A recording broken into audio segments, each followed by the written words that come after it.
Hello, my name is Cassandra Blanco. I am Roman Catholic, and I welcome you to my podcast. Today's guests are my friends Dominick and Audrey Delio. So you want to say hello? So they have been married for 32 years, and they adopted 2 children. I know them actually because I grew up in the same parish that they were parishioners at and are still parishioners. And they both work in IT. Dominick also serves as a deacon at the local parish, and here they are. So welcome to both of you. Thank you. Thank you so much for being my guests. Our pleasure. Yes. So why don't we just jump in? You can just share about your, each of you could take turns. Where were you born? Where were you raised? And just a little bit about yourself to introduce yourselves. Sure. Who wants to go first? I'll go first.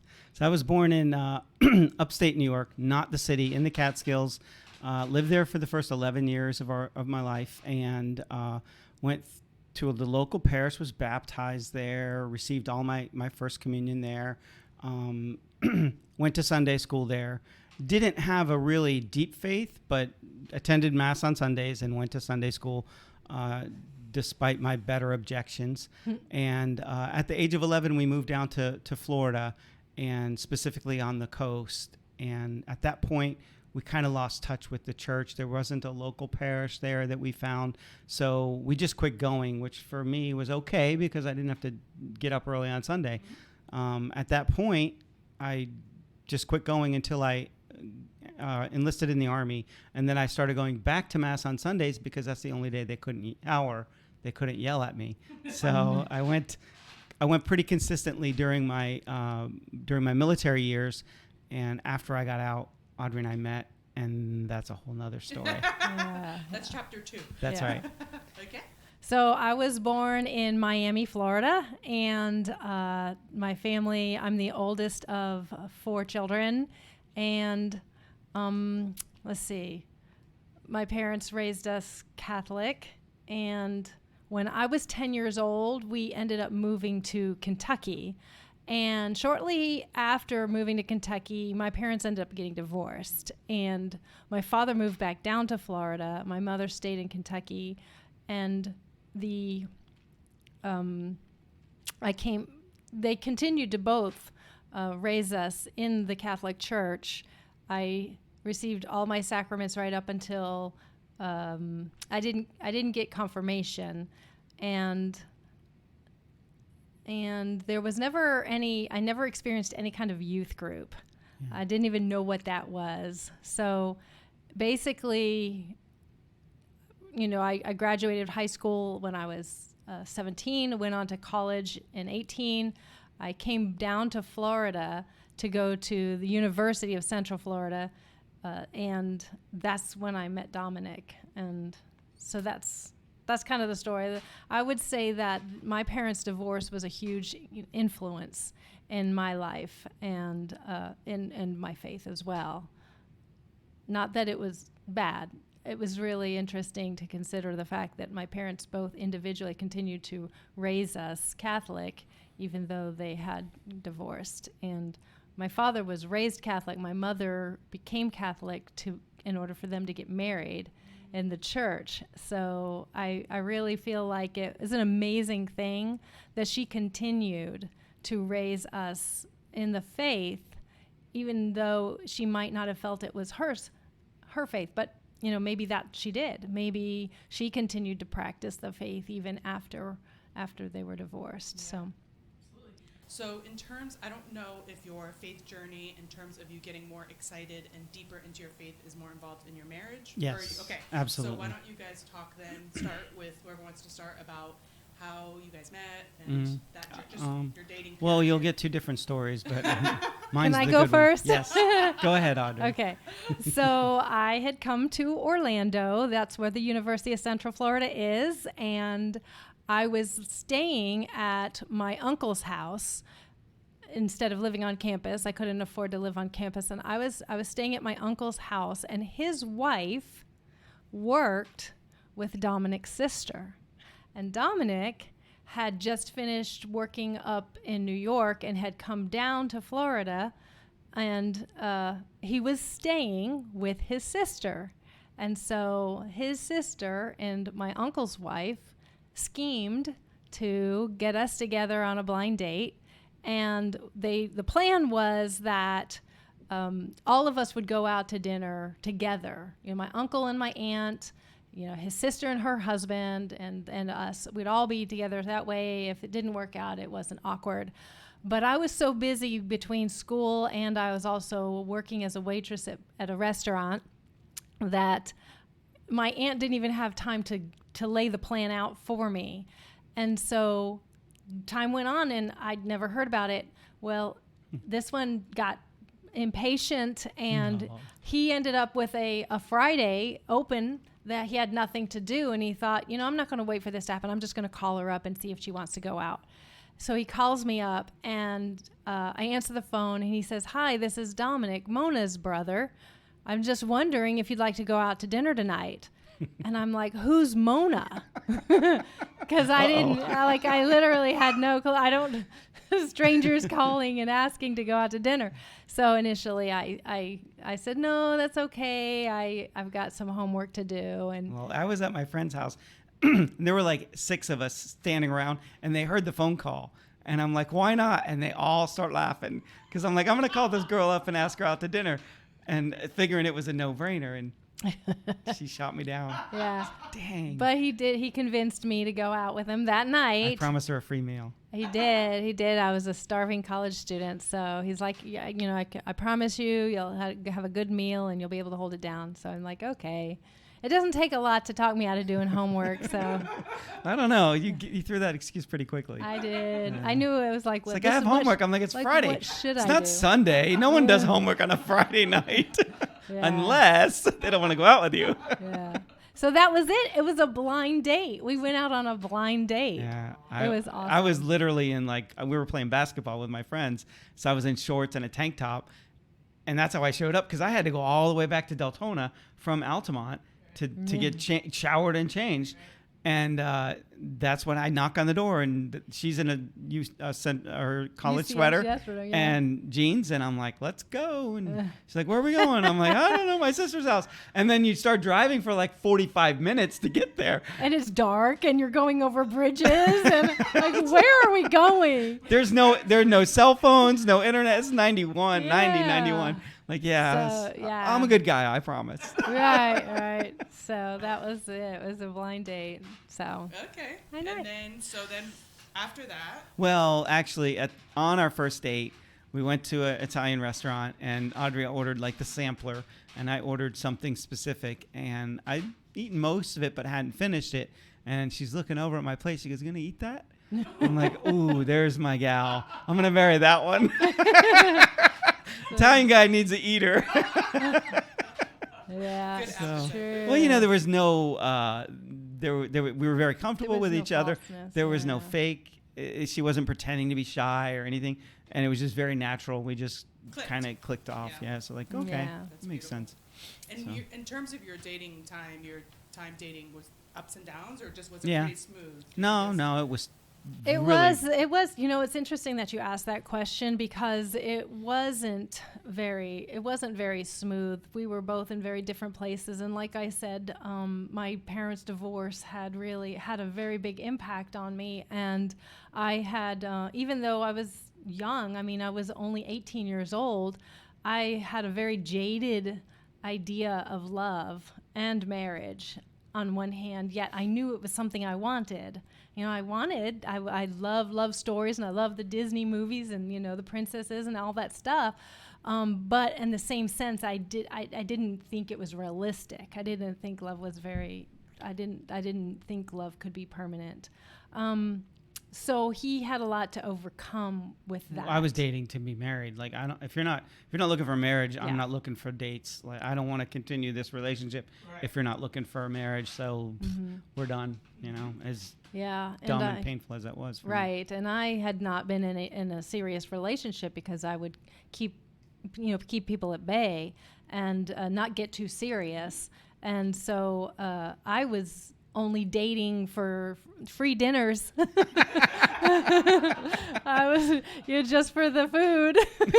And she got me like 3 or 4 times. That was it. That one. So anyways, you're just not taking things very seriously, and he was very much taking things seriously. So after about, I think about a couple of months, things kind of came to a head, and he basically said, look, if you're not in this if you're not serious, or if you're not going to take us seriously, then we need to, part ways. And so that's what happened. And that was in October. No, we started dating in October. It was like in December. Oh, okay. Yeah. No, because you called me back before New Year's. Regardless, we were broken up for about a month. I'd pretty much written her off. Yeah. I'm like, that girl is never calling me back. Yeah. Like, I don't have enough money to buy her enough meals to get her back. Especially with her appetite. Right. Yeah. I loved it, but it wasn't going to work. Yeah. Like, so but I spent that time while we were broke up. I spent that time trying to seriously think about what I was looking for in a relationship, or even if I was looking for a relationship, and so I did some soul searching, and I'm trying to remember. It was so long ago. I'd like to say I did some praying. I think I was going to church, and so I just thought, for everything that I know of him so far indicates to me that he is authentic. I didn't even try to kiss her on her first date. Yes. Because I didn't, it wasn't like, I just had that, I had a much deeper desire than just to like make out with somebody gal that I'm going to date. You're looking for something long term. Yeah, right. so I'm playing the long game. I'm like, hey, that's fine. Whatever you want to do, it's fine. So I decided to go ahead and call him back up. I waited until after the holidays. And then I called him back up and said, okay, I'm ready to take this seriously. And then I put on the full court press. It was all go. Like, we're going to marriage, right? You're not getting rid of me next time. And that was another thing. I mean, he was always so authentic with me. And I knew right up front what he was looking for. And so I'm like, okay, I'll go on which was side. weird because her mom didn't know me and didn't think that I had the intention of like marrying her daughter, and like her success is my victory. I have no desire to get your daughter to drop out of school, and not that getting pregnant is a bad thing, but like, all of these worldly ideas of what I'm trying to accomplish. And I'm like, if you knew my heart, you would know that I love your daughter more than I love myself. And that is not going to happen. It took a really long time to get her there. But, that was a whole nother kind of, with when you marry someone, you marry into their family, and that's a train wreck because you're used to your train wreck, not theirs. And it's like, well, I'm familiar with my crazy family, but your crazy family's a different crazy than my crazy. We're both crazy, just in different ways. Right. So that was and also depending on the healthiness of the family, because every family can be healthy on a spectrum or dysfunctional. Yeah, and there are very healthy aspects of both families, but we're, like anything that's human, we're just a broken family. Right. So it was a challenge for us early before we were married, even early in our marriage, but mostly before, because so can I continue a little bit with the dating? Yeah. So I was out of the military, but Desert Storm started, and I called a recruiter, and we're dating serious at this point. And I call a recruiter up, and I'm like, hey, I want to go over there to serve my country. And they said, okay, you can go, but you got to leave in a couple weeks, and you got to report here, and then you're gonna deploy over to Saudi Arabia before the first of the year. I'm like, perfect. And then I let her know. I'm like, hey, guess what? By the way, I'm gonna go off to war, but when I come back, well, we'll get married. But, you might want to get married now, because if I get killed, then you can get all that money that I... Yeah. True romantic for both. Like, I am all in with the romance. Like, hey, if I die, you get a couple $100,000. It's a win-win. He was very realistic. I mean, he was definitely thinking about me, and just and weighing the possibilities and stuff like that. So he did, I mean, it wasn't that's one of the things that you kind of learn as you're growing in a relationship is early on in the relationship, it didn't even cross his mind to talk to me first about this. I would have never about done. the decision. Yeah. About the Yeah. decision. Yeah, Yeah, the still in my desire own- and everything like that. And, you know, early in our relationship, I'm still working on bringing down walls. Early on our relationship, it never crossed my mind to even be upset that he didn't talk to me about it. Yeah. But that's, you know, that's just where we were at that time. And so we did, he did go over to Saudi. I did not No. accept his proposal. No, yeah, I got shot down hard. And then the Yeah. wall went back up because I was gone for 9 months. Right. So And she had time to put that wall back up. And I'm like, hey, man, I'm back. We're good, right? She's like, where are you? yeah, Put the brakes on there. to, you know, it's a defense mechanism, you know. Healthy. So, but it was also interesting that in our dating relationship, we did experience the long distance, you know, Yeah. relationship thing. And so he was gone for 9 months. And we had to learn to still be in a relationship with each other, but also make it long distance. So it was a good exercise for us. Mm-hmm. And then so when he came back, I that's when proposed he again. formally Got proposed. shot down once more. Because I was like, slow your roll. I'm 0 for 2 at this point. Like, I'm going to keep asking, so I don't know how long you got. You're persistent. I'm not giving up. Yeah. I mean, come on, I'm out of my weight class I'm anyway. I'm Like, not I'm fighting saying out of my class. no. I'm just saying Not slow your right roll. now. Yeah. A little bit more time. Yes, let's get to know each other again, that kind of thing. But anyways, yeah, he did propose. I mean, he's a man who knows what he wants. That's right. And there's no reason, it's just like there's no reason to go the slow route or anything like that. But he's learned a little bit. Yeah. He's, you know, grown and I've matured some. But he did propose to me when he got back, and then we moved toward, we were engaged, and then we got married. Yay. So just one question I have for you, Audrey, in particular, because you did come from a family of divorce. What helped you? I did too, but not as Bad. a different type. Okay. It's a different Different type okay. situation. So I would, well, then both of Go you. ahead. For Mm-hmm. both of you, just the question of what helped you in a relationship. You know, when you see a broken marriage, it's really hard to trust, like you were saying, to trust that marriage can be lifelong. So what helped both of you, or if it was more of an obstacle for you, Audrey, whoever wants to talk about it, what helped you? Like get past it and to be in a healthy relationship? Yes. I would have to say it was Dominick. I mean, Dominick was patient, and he understood what I was trying to overcome. He just understood where I was, and I mean, he was just patient, and he was faithful. He was. What else?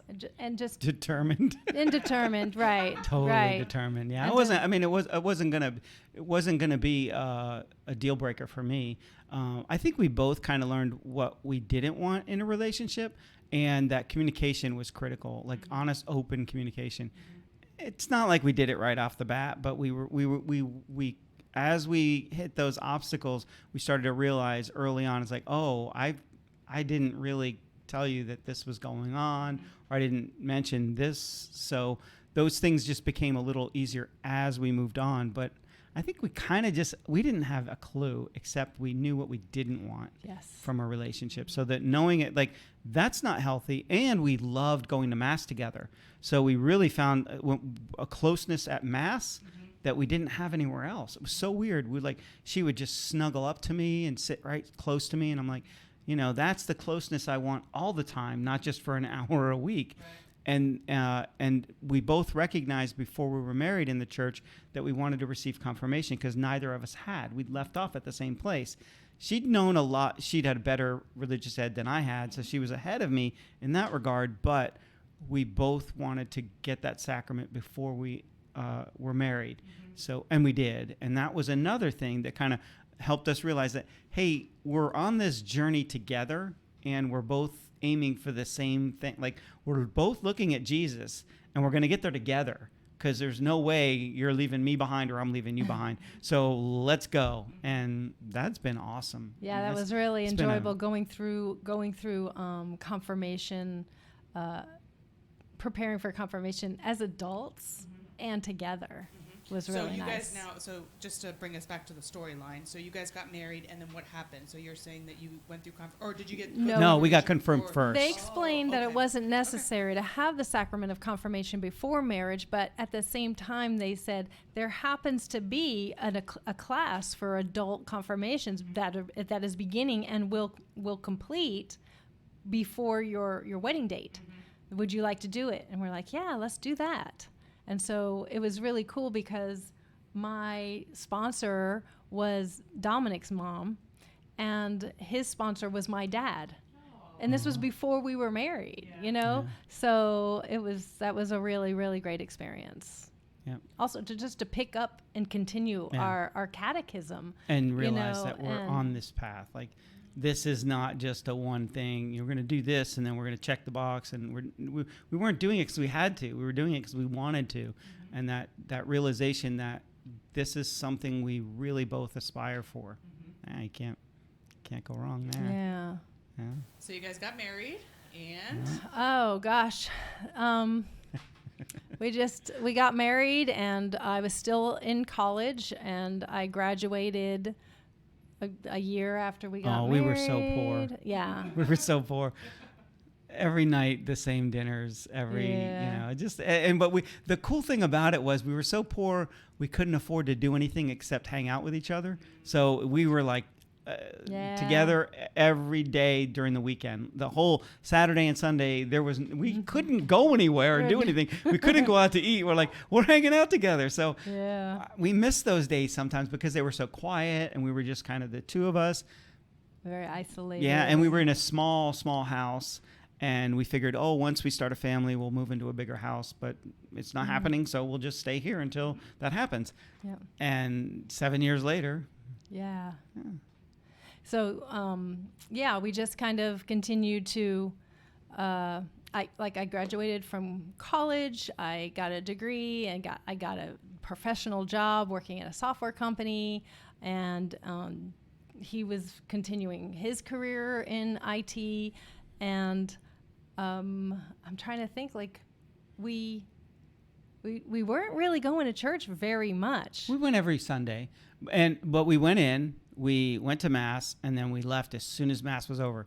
We would walk out the side door, and at one Mass, Father Ed during the recession, he's walking out. He goes, "Come see me after Mass." I'm like, dang it. And he asked us to be kind of sponsors to this family that was going to baptize their child in the church. He only did it because he wanted us to get more involved in the church, and it worked. And so he kind of got us a little more involved within the church with him, and that kind of drew me into daily Mass because I could make the time. I was working for myself, so I had enough time to go to Mass. So I was going to daily Mass, and then I started feeling a call towards youth ministry. And that's when I approached Michelle, and I said, hey, I'd like to get involved with that. And the rest was just history. Yeah. She got pulled in. You know, it's those first couple of years of marriage were, I did just finish graduating from college, so I did have student loans. We talked about starting a family and thought maybe now's not the right time. Let's get financially stable first. And then we got financially stable, and it's like, well, let's enjoy being financially stable for a little while before we start a family. And then nothing's happening. And then it was like so it wasn't like, well, we're not going to start a family. We're like, well, if it happens, great, but we're not ready. Right. And that's like, well, if it happens now, we're in big trouble.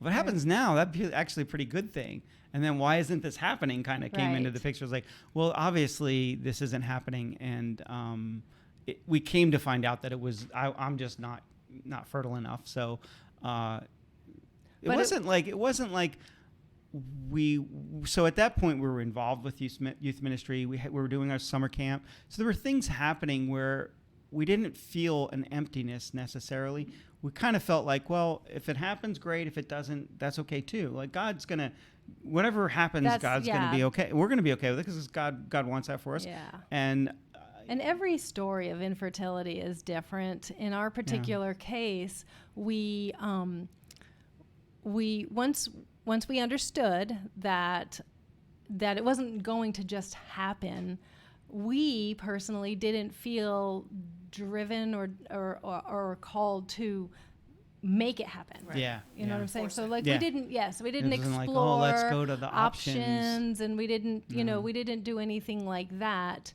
We were very comfortable in where God was calling us, where And whatever how happens, he was calling us. I like, just because the doctors tell you can't have children, Doesn't mean a whole you're not lot. gonna have It's them. like, I'm going to keep trying because this is good stuff. And so it didn't. And I think as time went on, we just kind of felt like, well, we have this big house now. We had a situation in our family, in my family, that would have potentially opened the door for us to be not foster parents, but what is it called? When they need a little reprieve in order to just, to go through the classes with the state so that we were qualified to watch a foster child when the parents needed a break.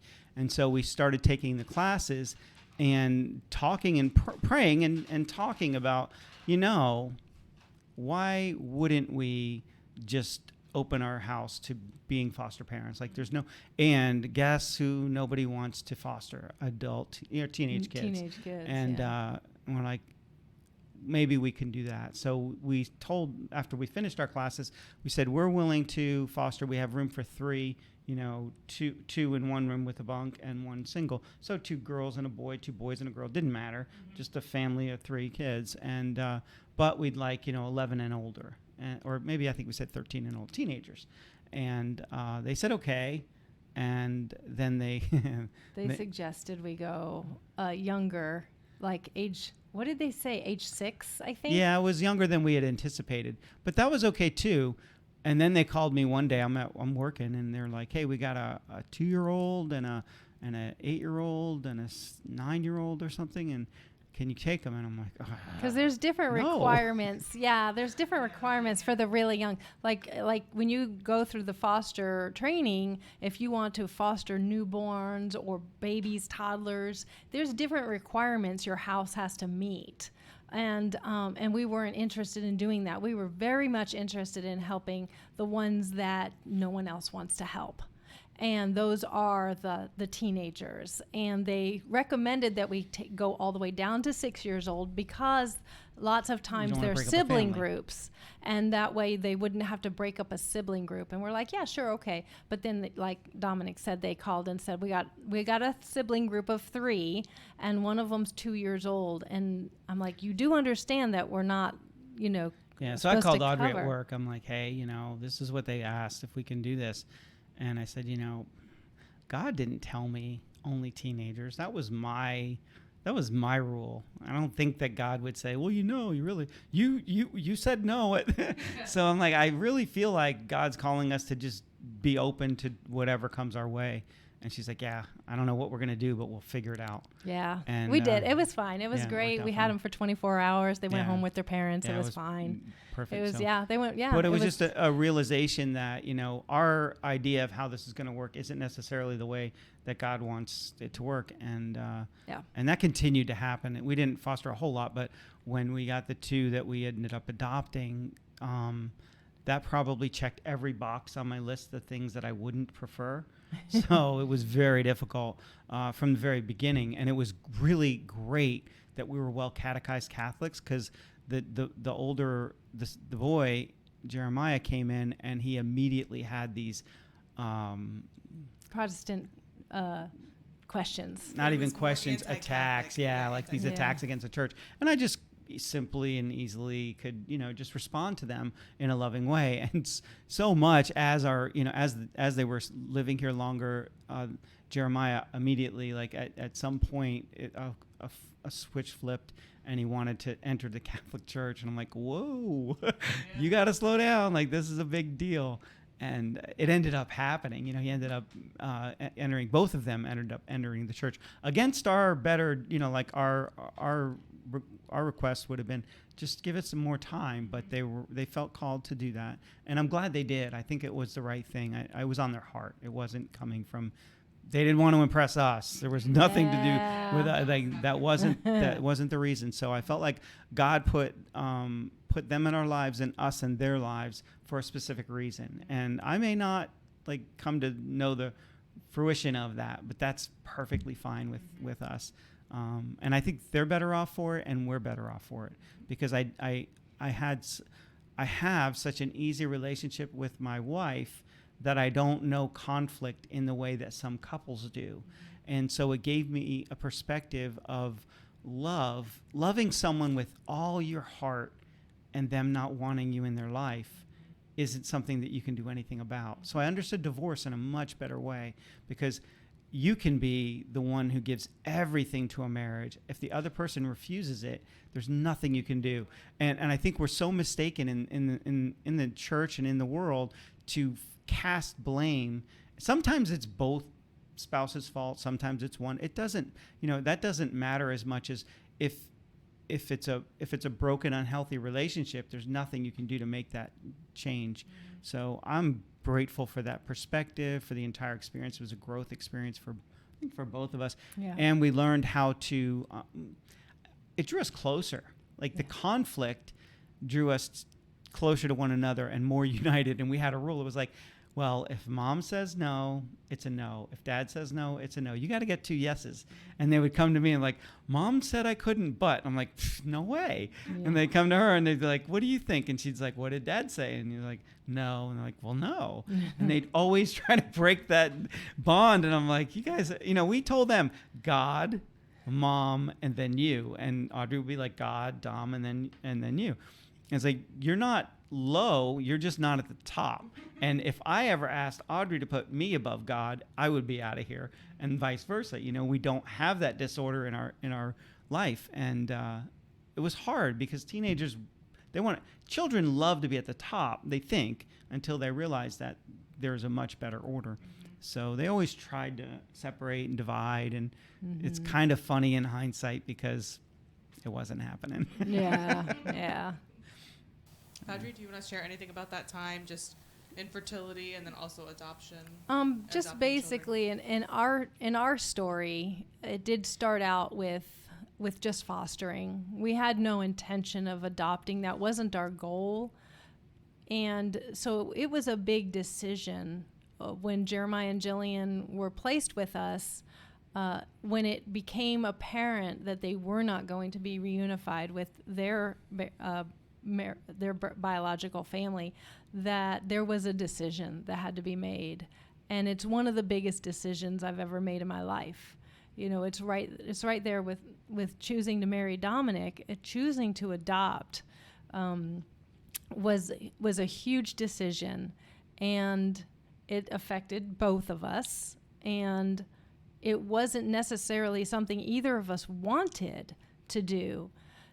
And so Dominick, I remember the day that We'd been fostering for about 1.5 years with them, so that we knew how difficult they were. This was not a surprise, right. It wasn't like, oh, they're such good kids, and it'll get better. And we knew it wouldn't get better because we adopted them. So, but I remember when the team of people, there's a team of people that support foster children, and all the team was around the table with us, and they explained to us that we're giving you the first opportunity to adopt them. The goal is to get these children into a forever home, and that's what it is. Which is a good goal. It's a good goal. And so Dominick and I, had a heart to heart, and we both knew that we didn't want to adopt, and but we had to seriously consider it, and so we had to pray about it a lot. And Dominick basically came to the conclusion, and he said, "Look, I feel like this is God's will for our life. I feel like God brought these kids into our life for a reason. And we have been teaching them about God's love for them and our love for them right up until this point. And are we going to just say, we love you, we just don't love you enough to adopt you?" And so he really felt like this was God's will for our lives. And he said, "I'm not going to make you do this. I would rather if I'm letting you make the decision, because if you choose for us not to do this, I may resent that choice and that decision for a little while, but I'd rather resent that for a little while than to make you do something you don't want to do and have you resent me for the rest of our lives. And so it was huge that he put the power of that decision into my hands. And so I had to take a few days and pray about it and really consider all the options. And I finally came to the conclusion that it is not easy for me to discern God's will. That is not a gift I have, but I have such a desire to follow his will. I know that about myself. And so if I am partnered with a person who can discern God's will, and he's telling me what God's will is for us, what else would I want to do? And so I came to the conclusion that we would go ahead and adopt Jeremiah and Jillian. And that has been such a strengthening thing in our relationship, because no matter how difficult things became over the course of the following years, there was never a moment of resentment where, Dominick made me do this, I didn't want to do this, and why did, it was my choice, and he empowered me to do that. And I am grateful. I am very grateful that he has that gift of discernment, because it's not as clear to me sometimes. So I feel like the whole experience brought us even closer together. I know lots of times just in regular biological families, the raising of children can tear a husband and wife apart. And it not only didn't do that, but it actually brought us closer together. And I think I got to experience a different kind of love. It was a beautiful thing, because I fell in love with them. They're great, beautiful kids who have a ton of potential. And of course they're broken, but there's only so much. I know my love isn't going to fix them, and I never expected it to. But the other thing that I thought was really interesting about it was our church welcomed them as if they were newborn children in our family. The love that they showed was immediately from day one. We had little kids that we had in foster care we brought to church with us who were very, you just wanted to hug them because they were so cute. You just want to hug them. These were teenage kids who were looking down on themselves and not engaging and not welcoming and very withdrawn. And yet you weren't stopping our parishioners from going up to those kids and just breaking that barrier and loving them like they were our own, because that's how we loved them. And it's like, I still have that same love for them. It will never go away. And I can't imagine, kind of Audrey and I would joke. It's like, well, if something doesn't work out the way we would hope for them, we didn't have them their entire life. And so the accountability aspect, you don't feel as if, well, I couldn't change what I didn't do. But the reality is it doesn't matter. You could have them from birth and they could make the same decisions, and often kids do. And parents are broken and hurt by that, and they blame themselves for it. And the reality is they're their own people. They have their own desires and they'll make their own choices. And I'm not responsible for the choices they make. But it doesn't lessen the love that I have for them. So it was a real good learning lesson for both of us on how to love difficult people, how to accept rejection, and then how to work together in conflict in the midst of incredible turmoil and conflict. It was like, woof, what are we going to do about that one? I equated it very closely to the agony in the garden. And, just Jesus knowing what God's will was for his Father, and not being happy about it, but knowing it was his Father's will and doing it. And so to a much lesser degree, keep in mind. true, yeah. But Right. that's the best But the I human can- experience, Analogy. right? It's like Yeah. as in our lives, the best we can equate anything to the life of Christ is, very minuscule, but it's still relevant, and it's still it gives that connection. It's like, oh yeah. Like God gave us family to understand love in a way that you can't understand without it. And I feel like that opened that whole channel of experience for both of us to say, okay, I love unconditionally. I she's easy to love. I mean, And so is he. yeah, I'm a little harder, but we're just used to each other, and we generally don't like conflict. We're not drama people. We're very simple with our we're clear with what we expect and what's going on. And some days it'll be like, hey, I'm just in a bad mood today. You might want to stay away from me. It's not a good day. And we're cool with it. It's like, okay, this isn't personal. Like, you're not personally upset with me. You're just having a bad day. Or you're stressed. You're stressed about something I can't control, I can't make better, and I'm not going to pretend I can, and I'm not going to take personal the thing that you're dealing with in stress. She's way better at it than I am, but I've done it on occasion. Yeah. So Beautiful. So, well, just to wrap up that conversation about fostering children, do you have any advice if people are thinking about fostering children? What advice would you give? that's difficult. Or adopting children, Yeah. fostering. Adopting. Yeah.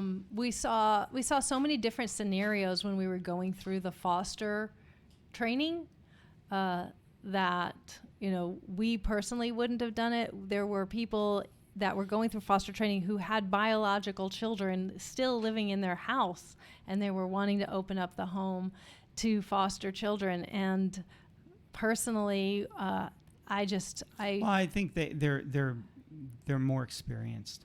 So there are so many amazing people that are in the foster care system, from like on the side of the state, and then the parents that are willing to put Right. themselves out. Amazing. I can't tell you. We've got to know some of the most incredible people Yeah. that will sacrifice everything for the benefit of these children. And I would say, don't be afraid. Yes. Like, don't be afraid to put yourself out there. Don't be afraid to be hurt. Don't be afraid, and don't have any expectations. If you have no expectations, you won't be disappointed. The only thing you can expect to do is to love them with everything you have and hope that something sticks. But do it. I mean, I honestly think you're missing out on something if you don't experience that openness to God's will, and to say, hey, I know this is going to be hard. It's probably not what I would choose to do, and it's probably not the most rewarding thing I could do, but I know it's what God would want. And I think especially today, the culture of life is so different, and we want to push people in one direction without giving them options for the other direction. And I think it's so important that we say, hey, I understand that, you are not in a place where you can necessarily take care of this child, but I'm willing to do it. And I think the other thing the best experience we got out of it was when we actually reunified the children with their parents, and we saw the beauty of them being back with their biological parents in a healthy situation. So when that happened, man, it was like gold. It's really good. There's nothing more rewarding than taking care of children while their parents get their lives together or resolve an issue, and then the children are placed back, and then you still can we still have a relationship with these kids. It's like, we still we go to their graduations, we do things with them. So we're part of their family, and that doesn't change. And you get to just see that unified, happy family once again. Mm-hmm. So I would just recommend everybody give it a shot. Definitely discern, definitely if you feel like you might be called to foster, explore it. There's no you harm. You can take the classes and maybe not. Right. Maybe, yeah. You'll know when you take the classes if it's right for you or not, and then you can always dictate what the placement limits are, and you can always say no if you're in in a place where your life where you might have a sick parent to take care of, and although you're registered and they call you and you're like, I just can't, this isn't a good time. That's no problem. They're not going to, they're not force you to do anything. The state has the best interest of the child, and they're not going to, want to put a child in a house that doesn't want them. So I would say, if you're able to, if you're willing to, I would highly recommend it. And I don't personally have any regrets. I mean, other than just the stupid things I did not knowing as a parent. But I love those kids, and I love everything that I experienced. I loved watching them grow. Every child I loved that watching was placed with them. us. It was just beautiful. It's a beautiful experience. So no regrets there. And I think from a relationship perspective, it drew us much closer to each other, which was hard to imagine. Team Delio. Yes. That's great.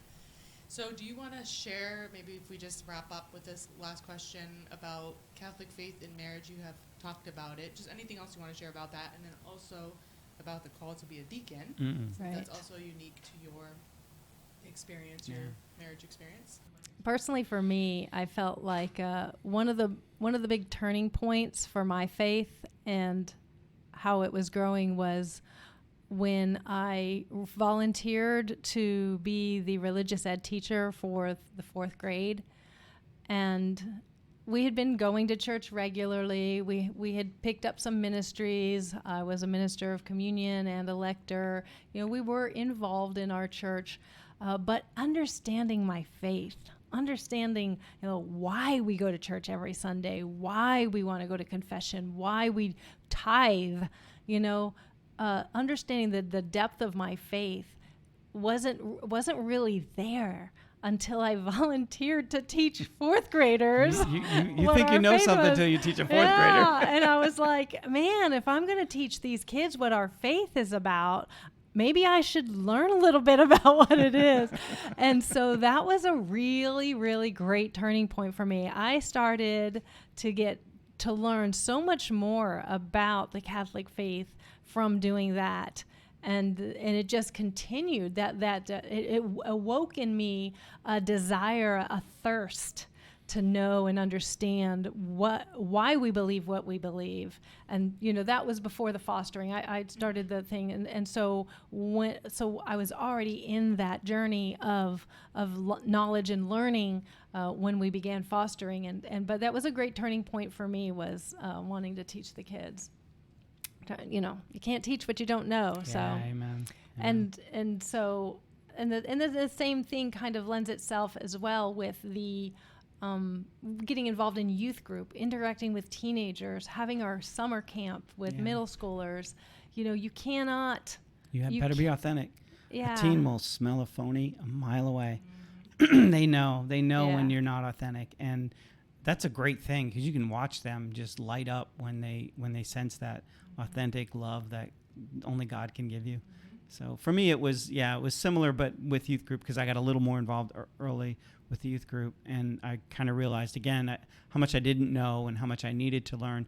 But that journey was just, daily mass was a real key for me, because I started to see the pattern. I was like, wow, this is like there is order to everything we do in the church, and it's only because it comes from God, and God is ordered, and nothing is just by chance.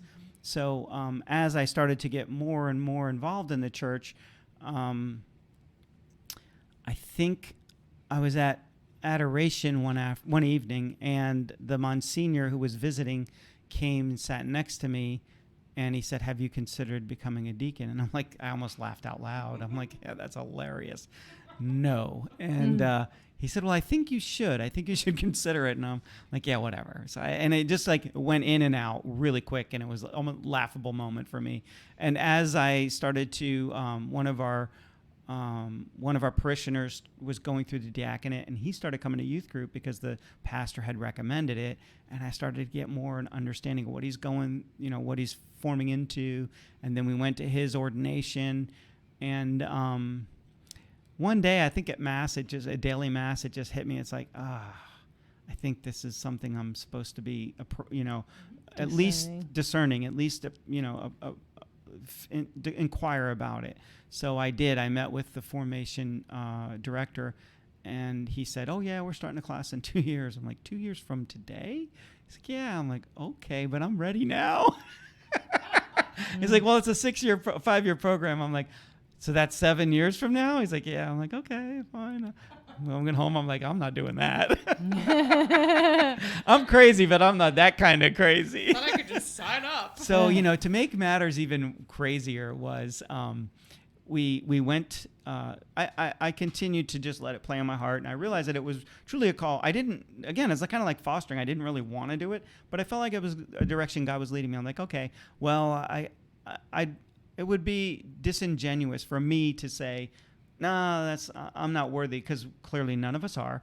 So that excuse was no good. And the only reason that I wouldn't do it is because I was being lazy or selfish. So at the time we went to our interview for the diaconate application, we had applied. I had applied, and it was a very thorough process.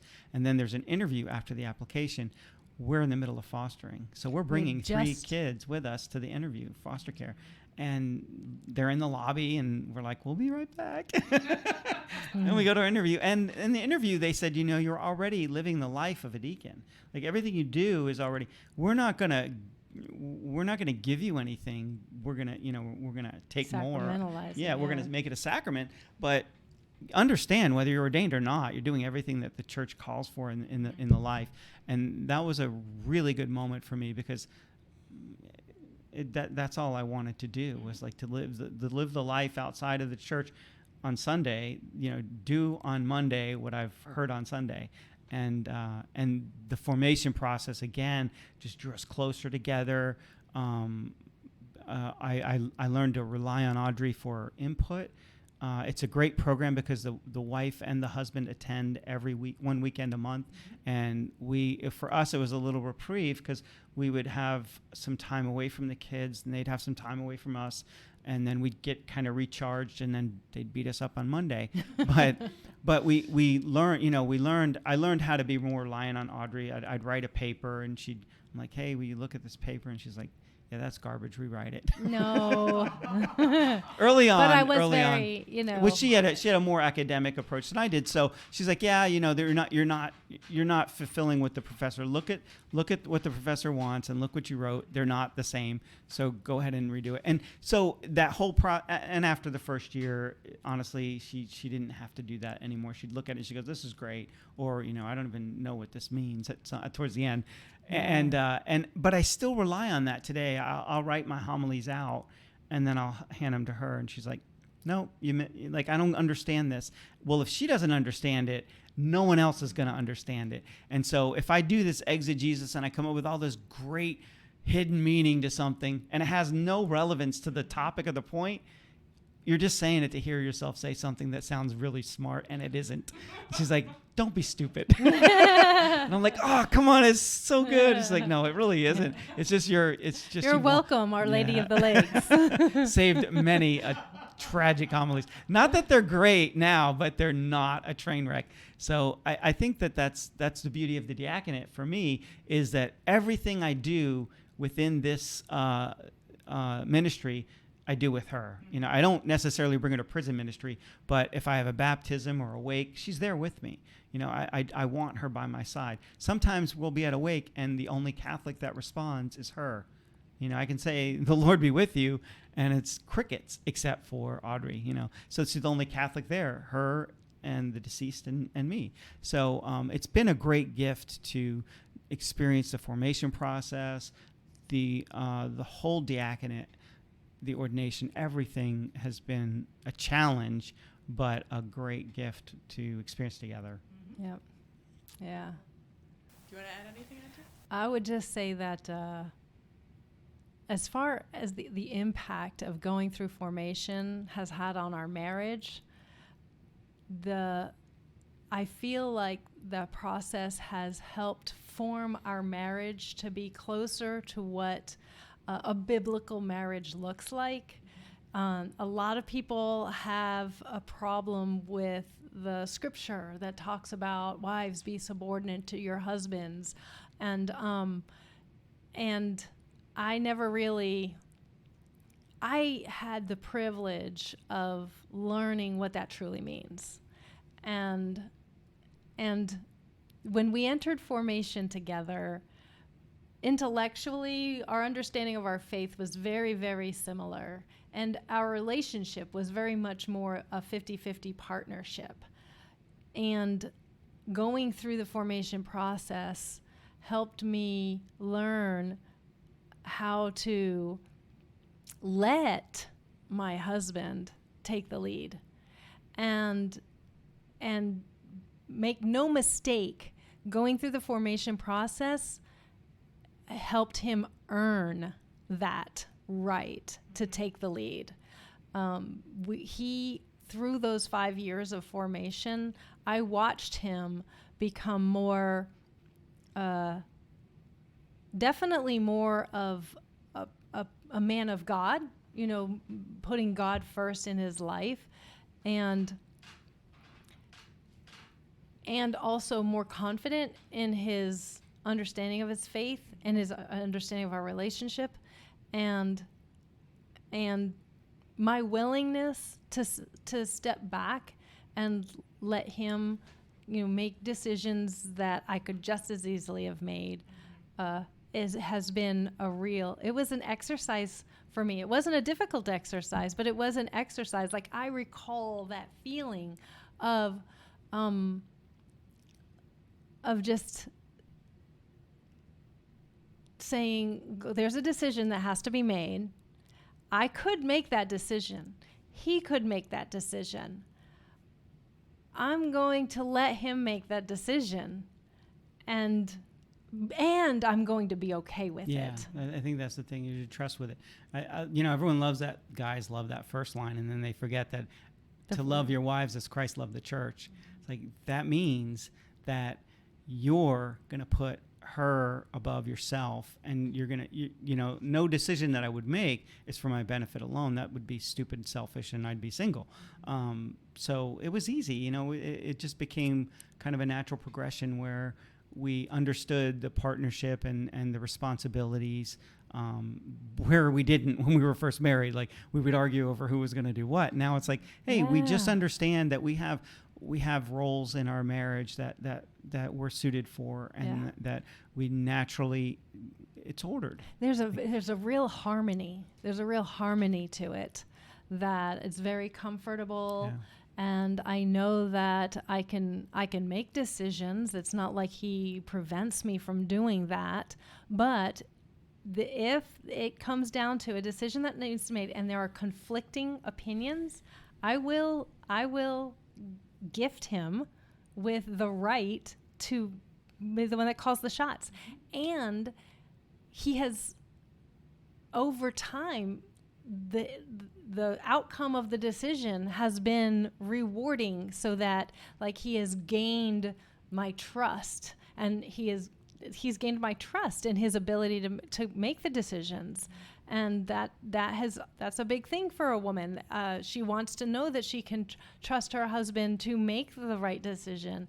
And it's an interesting experience, but that was something. It was interesting how we entered formation like equals, and when we came out, it was much more biblical, and it wasn't. I didn't lose any of myself. I didn't lose any of my autonomy, and I feel like I have a husband who I can trust with the big things and with the little things.